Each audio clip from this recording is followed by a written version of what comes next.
ઇતિહાસમાં ઘણા એવા યુદ્ધો થયા છે જે ક્યારેક સત્તા માટે, જમીન માટે, કાં તો પછી ધાર્મિક કારણોસર થયા હોય. પણ આજે હું તમારી સમક્ષ એવા યુદ્ધ વિશે વાત કરીશ જે સાંભળીને કદાચ તમે હસી પડશો યા તો નવાઈ પામશો. કારણ કે ક્યાંક ડુક્કરનું યુદ્ધ થયું હતું, ક્યાં તો એક ડોલ માટે યુદ્ધ થયું હતું. તમને પણ નવાઈ લાગી ને? તો બસ આજે એવા જ 4 યુદ્ધો વિશે હું તમને જણાવીશ. 1859માં અમેરિકા કેનેડા વચ્ચેનો તણાવ હતો, જેમાં એક ડુક્કર બટાકાના ખેતરમાં ઘૂસતા શરૂ થયો હતો. તેને ગોળી મારવામાં આવી અને તણાવ વધ્યો. બંને દેશ લશ્કર સાથે ઉતરી ગયા, પણ સદનસીબે ગોળી ન ચાલી. લગભગ 12 વર્ષ પછી આ વિવાદ શાંતિથી નિપજ્યો હતો.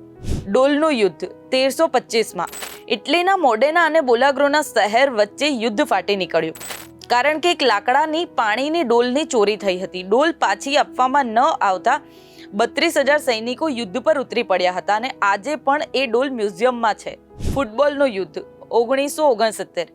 હોન્ડુરાસ અને અલ સાલ્વાડોર વચ્ચે વર્લ્ડ કપ ફૂટબોલ મેચ પછી તણાવ વધ્યો હતો. 4 દિવસનું યુદ્ધ થયું, 3,000 લોકોના જીવ ગયા. રમતગમતના આતંકજનક પરિણામોનું ઉદાહરણ છે. ભટકતા કૂતરાનું યુદ્ધ 1925. ગ્રીસનો સૈનિક પોતાનું પાળેલું કૂતરું પીછો કરતા બલ્ગેરિયામાં ઘૂસ્યો હતો. ગોળી મરાઈ. ગુસ્સે થઈને ગ્રીસે હુમલો કર્યો હતો. અંતે લીગ ઓફ નેશન્સે હસ્તક્ષેપ કરીને યુદ્ધ રોકાવ્યું હતું. આ બધા યુદ્ધોમાંથી કયા યુદ્ધ વિશે તમે પહેલાથી જાણતા હતા તે અમને કમેન્ટ સેક્શનમાં જરૂરથી જણાવજો.